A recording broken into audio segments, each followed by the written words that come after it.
맞아요. 카르마, 업보 또는 업력 이런 말이 있는데 카르마를 설명하는데 참 적절한 게 저는 중력이라고 봐요.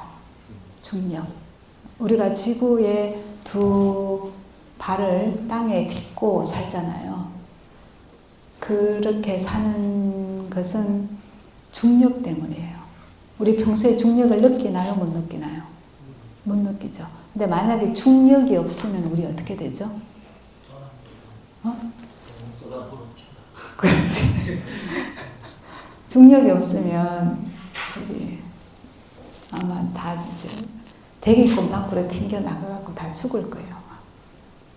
중력, 우리가 평소에 느끼지도 못하는 그 중력이라는 힘 때문에 두 다리가 땅에 딱 딛고 살잖아요. 그런 것처럼 업력도 그런 것 같아요. 업력, 까르마인데 업에도 힘이 있어요. 그래서 나도 모르게 자꾸 그 패턴으로 계속 돌고 하면서 그것을 반복하거든요. 카르마는 원래 인도 언어예요. 인도의 고대 언어고 우리나라 말로 바꾸면 습관 같은 거예요. 습관. 나도 모르게 일어나는 습관. 반복되는 거예요. 그거는 우리가 이제 서로 소통하는데 지금 언어를 사용하고 있잖아요. 제가 소리 언어도 사용하고 있고 제가 뭐 손짓이든지 내 몸짓이든지 몸의 언어도 사용하지 않습니까? 과거에 서가모니 부처님은 BC 500년 전의 사람이었잖아요. 그때는 DNA, 뭐 단백질, 뭐 지구, 뭐 이런 언어를 사용하지 않았어요. 그죠? 그러니까 서가모니 부처님이 살았던 인도에서 사용한 언어가 카르마인데 그때 보니까 왠지 사람들이 어떤 문제를 해결하지 못하면 계속 반복된다는 거예요. 그게 계속 삶에서 반복되고 있더라. 그래서 붙인 게 이제 카르마거든요. 근데 오늘날 과학 언어를 조금 빌려오면 나라는 존재가 태어나는 데 있어서 어머니 쪽 DNA 50%, 아버지 쪽 DNA 50% 이렇게 갖고 오잖아요. 그러니까 나라는 존재는 내가 원치 않더라도 아버지 쪽 정보 50%, 어머니 쪽 정보 50%를 갖고 태어난다. 그죠? 그리고 이제 태내 환경, 그리고 태어나서 외부 환경에 의해서 나도 모르게 습관적으로 내가 그렇게 만들어지는 거예요. 대물림이 된다? 네, 그렇습니다. 대물림 돼요. 그래서 한참 전에 이제 인간의 유전자 지도가 만들어지고 할 때 한 20, 30년 전인가요? 유전자 지도가 막 밝혀지고 할 때 인간에 관련된 수수께끼가 다 풀릴 줄 알았는데 그때 당시에 과학적인 어떤 진보에 따라서는 DNA의 한 2%밖에 못 밝혔고 나머지 DNA 98%는 그때 기술로는 밝힐 수가 없었대요. 그러니까 그때 당시 과학자들은 그 DNA 정보를 해독할 수 없어서 야 이거는 필요 없는 쓰레기 같은 정보구나 해서 붙여진 이름이 정크 DNA라고 이름을 붙였다는 거예요. 98%가. 그러니까 2% 정도는 뭐에 대한 유전자 정보겠어요? 피부 색깔. 그러니까 흑인인지 백인인지 황인종인지 머리카락 색깔, 눈동자 색깔, 뭐 곱슬인지 직모인지 근육이 얼마나 발달되는지 뭐 이런 정보라는 거예요. 2%가. 근데 나머지 98%가 오늘날 과학으로는 많이 밝혀졌어요. 그랬더니 그 정보를 연구를 해보니까 할아버지, 할머니, 외할머니, 외할아버지 쪽에서 느꼈던 감정, 그들의 기분, 그리고 그들의 행동, 그들의 신념들에 대한 정보가 그 RNA에 그대로 온다는 거예요. 그게 오늘날 과학에서 밝혀요. 그쪽 연구를 하는 것이 후생유전학이라고 그래요. 후생유전학. 그러니까 현재 내가 얼마나 불안하냐는 이것이 나만의 불안이 아니고 이게 아버지 쪽 불안일 수도 있고 엄마 쪽 불안일 수도 있는 거예요. 만약에 엄마 쪽 불안에서 왔다면 엄마는 또 누구와 관련이 있겠어요? 외할아버지, 외할머니. 아버지 쪽이라면 할아버지, 할머니. 그러니까 저를 기준으로 해서 저희 아버지는 1920년대생이고 저희 어머니는 1935년생이에요. 그러면 어머니와 아버지가 살았을 때 우리나라가 어떤 상황이었어요? 예, 일제강점기 시대잖아요. 일제강점기 시대에 그분들이 느꼈을 두려움과 공포와 분노가 어느 정도였을 것 같아요. 그건 상상이 안 되는 거예요. 그들의 정보가 나한테 있다는 거지. 그러니까 내가 불안하거나 내가 분노하는 것은 내가 태아 때 또는 태어나서 죽거나 된 것도 있지만 그 전에 아버지 쪽, 어머니 쪽에서 갖고 온 정보도 있다는 거예요. 오늘날 과학의 언어로 이야기하면. 그래서 대물림 되는 거예요. 이런 것들을 과거에 서가모니 부처님께서 생활했을 때 그때 언어로는 이것을 카르마라고 했어요. 오늘날은 이제 윤회, 습관 같은 거예요. 그러니까 나도 모르게 버럭하고 나도 모르게 도망가고 나도 모르게 회피하고 자동적으로 거의. 그러니까 나도 모르게 도망가는데 도망을 가지 않으려면 뭐가 필요해 하겠어요? 내가 지금 도망가려고 하네? 그 순간 알아차려야 되는 거예요. 알아차려야 도망을 가든 안 가든 결정할 수 있을 거 아니야. 알아차리지 않으면 나도 모르게 계속 반복해요. 그래서 명상 관련돼서 영상 관련된 뭔가 책이든 실습이든 하게 되면 항상 제일 먼저 이야기하는 게 알아차리라는 거예요. 알아차리세요. 알아차리세요. 조금 이해가 됐어요? 알아차리는 것부터 시작하는데 이 가르마에서 해방되려면 엄청난 힘이 필요해요. 그래서 엄청난 힘이 필요하기 때문에 수행을 계속 하는 거예요. 수행한다, 정진한다. 왜 수행하고 정진하느냐? 힘이 필요하기 때문이에요. 그래서 이 힘이 필요한데 얼마나 어떤 힘이 필요한지에 대해서 저는 비유적으로 이 비유를 해요. 종종. 그런데 좀 적절한 것 같아요. 아까 우리가 이 두 발을 땅에 딛고 사는 이유는 뭐라고 그랬어요? 중력 때문이라고 그랬잖아요. 그러니까 업력 때문에 우리가 이렇게 사는 거예요. 그러면 중력을 벗어나야 될 거 아니에요. 그죠? 가르마에서 벗어나야 될 거 아니에요. 윤회에서 벗어나야 되잖아요. 그러니까 윤회에서 벗어나려면 제가 엄청난 힘이 필요하다고 그랬잖아요. 엄청난 힘이 필요하기 때문에 수행과 정진을 수년간, 수십 년간 하는 거예요. 자, 업력을 벗어난다. 다르게 얘기하면 중력을 벗어나는 걸 상상해 보세요. 중력을 벗어나는 게 뭐예요? 요즘 과학에서 누리호, 예를 들어서 또 누리호 말고 저기 달 날아가면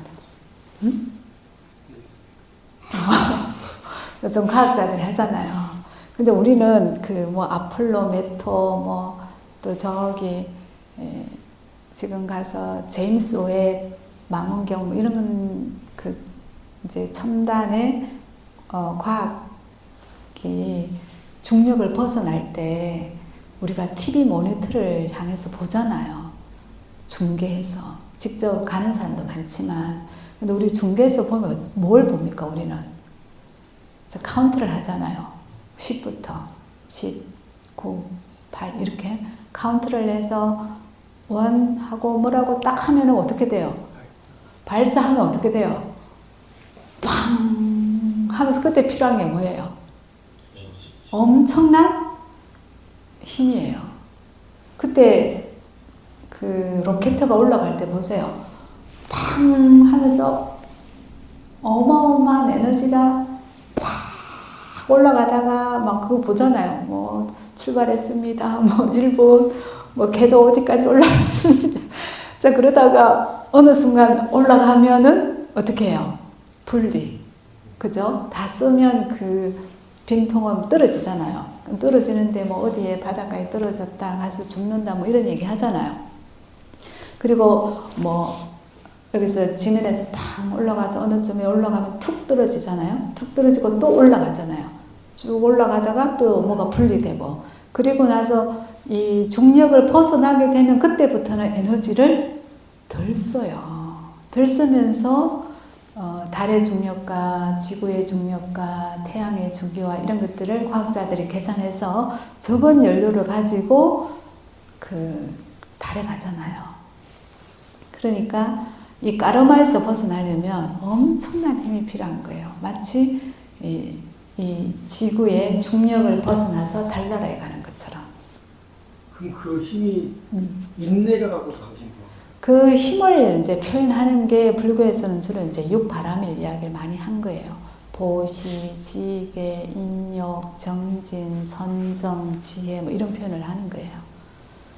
근데 그걸 이제 제가 여러분께 좀 쉽게 이해를 하려면 이 힘이 필요한데, 팡 하는 힘이 필요한데 그 힘을 요새 이제 심리학의 언어로 표현하자면 그것이 자의 힘이에요. 자의 힘. 얼마나 감당하느냐는 거예요. 외부에서 오는 똑같은 스트레스에 대해서 어떤 사람은 그것에 대해서 예민하게 반응을 하면서 더 스트레스를 받고, 어떤 사람은 똑같은 분량의 스트레스가 주어지더라도 그냥 감당할 수 있는 정도의 스트레스로 받으면서 그냥 일을 하는 거예요. 그러니까 얼마나 동일한 스트레스에 대해서 자기가 얼마나 그걸 더 힘겹게, 버겁게 느끼느냐, 이것을 가볍게 느끼느냐, 그 차이를 심리학에서는 자아의 힘으로 봐요. 그래서 자아가 건강해져야 된다고 얘기해요. 자아가 강해지면은 건강해진다는 말이에요. 자아가 건강해지면 외부에서 오는 압력, 외부에서 오는 스트레스에 대해서 견뎌내는 힘이 커져요. 그런 견뎌내는 힘이 커지게 하는데 여러 가지 원인이 있는데 그 중에 하나는 자존감이 높은 사람들일수록 외부에서 오는 스트레스를 감당하는데 에너지를 덜 써요. 불교에서는 옛날부터 이것을 어떤 용어로 표현했냐면 근기라는 표현을 했어요. 들어봤나요?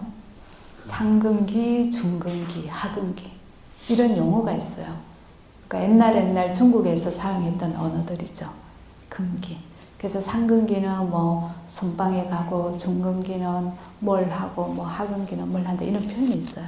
그러니까 다르게 표현하면 이 지구의 중력에서 벗어나서 달나라에 가려면, 비유하자면 이 고통에서 떠나서 니르바나에 가려면, 고통에서 벗어나서 해방된 즐거움에 가려면 힘이 필요하다.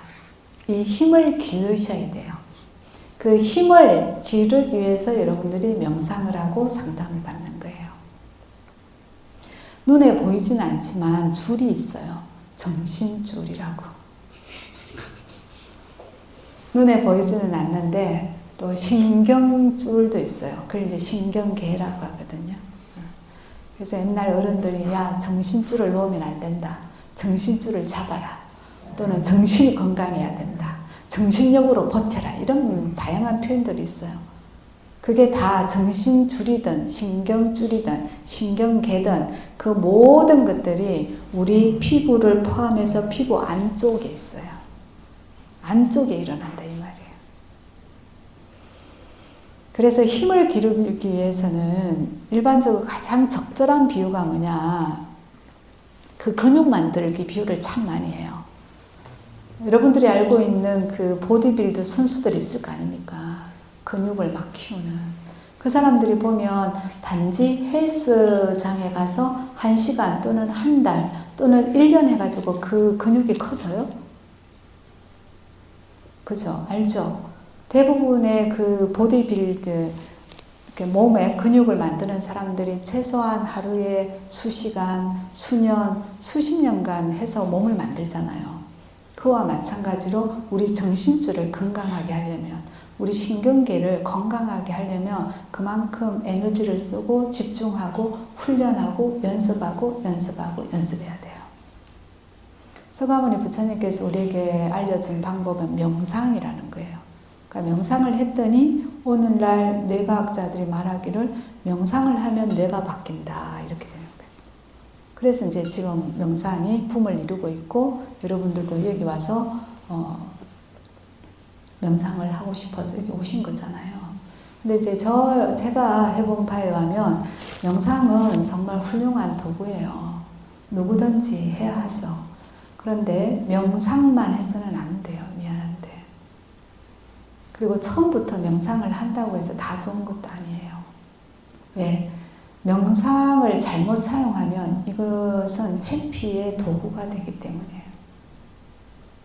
자기한테 심각한 대인관계 갈등 문제가 있는데 대인관계 갈등을 해결하지 않고 오직 명상을 해가지고 대인관계 좋아지려고 명상을 수년, 수십 년 했어요.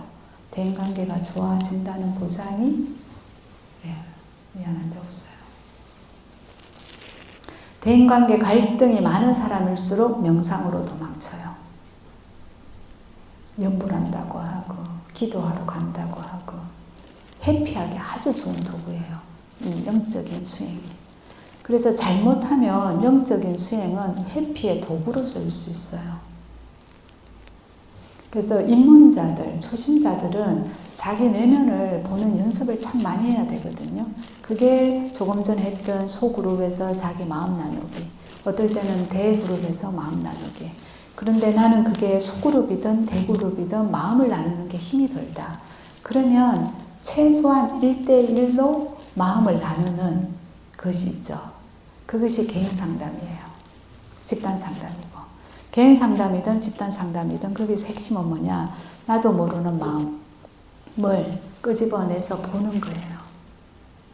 그렇게 해서 그런 시간을 수년 동안 좀 갖게 되면 자아의 힘이라고 하는 것이 좀 건강해져요. 그러면 외부에서 오는 스트레스를 이겨내는 힘이 좀 생겨요. 덜 스트레스 받아요. 그렇게 되면. 다른 말에 대해서 이해가 좀 됐나요? 그러면